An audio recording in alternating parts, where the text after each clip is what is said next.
What's up, guys?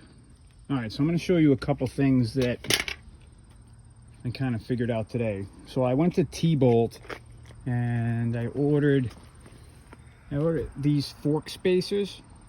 But if you have the SR 125, which is what I have, the problem is on the inside of the fork tube, pretty much down about maybe, I don't know, an inch and a half or whatever, there's an actual lip.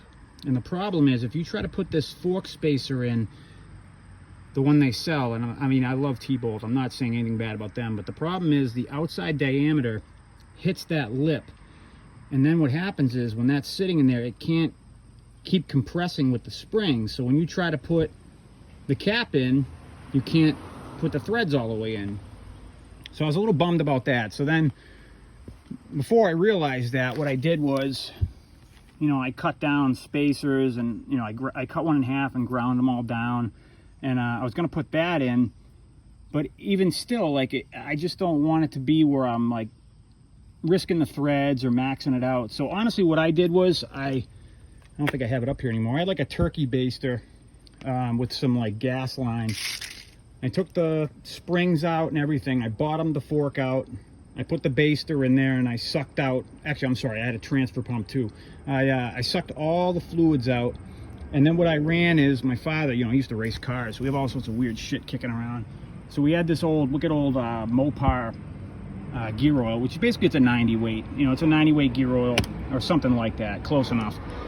So I sucked everything out and I put the gear oil in there, and then what you do is, with the fork completely compressed and springs out, you basically need it 3.94 inches from the top. I'm not doing millimeters because I'm an American, and screw it, I don't want to join the rest of the world. So what I did was basically just went to a hair below 4 inches. So like what you do is, you know, you have your fork compressed, which right now I know it's not, but once it's compressed, you know, I would put this down in till I hit 4 inches like that.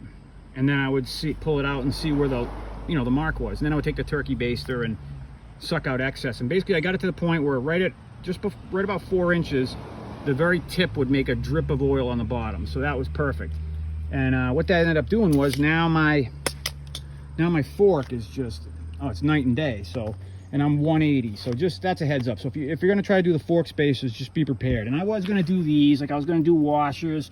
But then I was concerned that during the compression movement, these might hang up on that lip, and I just didn't want to mess with it. So running a heavyweight oil was all I need. I'm happy with it. So now the problem I'm running into, which I bought different levers, like obviously I went to this brake lever. I remember I think I said in a previous video, they come with, like, I'll show you what it looks like. When you buy them, they come with this tab on here. There's two of them on each side. And I think they're just generic, and the problem is, on this bike, it wouldn't fit, and these are cast, so trying to get it in there, it wouldn't fit. So I had done this one where I had ground them down, but I didn't have a grinding wheel at my house. My father has it here in his barn and stuff. So I had got these newer levers. They're still a breakaway. I ground these little tabs completely off, and it's got a little bit of wiggle, but the nice thing is, now with them ground off, I mean, it works properly. It's great. But so now what I'm running into is, on the clutch, I wanted a new clutch lever, because the one I had was basically off of, whoever had this before me had a bicycle one on there, and the ferrule adjuster was completely, like, bent and all fucked up. So now what I did is, I got these aftermarket ones, which are cool because they have multiple positions. Like, you can put them in 3 different slots, if you can see that. Yeah, 3 different slots for different throws. But when I was putting it in the way it was, the distance from here to where it sits is bigger than what the factory. So my clutch, this guy here, the clutch arm, was sitting up higher than I think it's supposed to be. And I mean, you know, some guys might say screw it and run it, but I don't know, I'm kind of meticulous with stuff, and I don't want to wear out a clutch for no reason. So what I'm doing is, I pulled the ferrule. This is called a cable ferrule.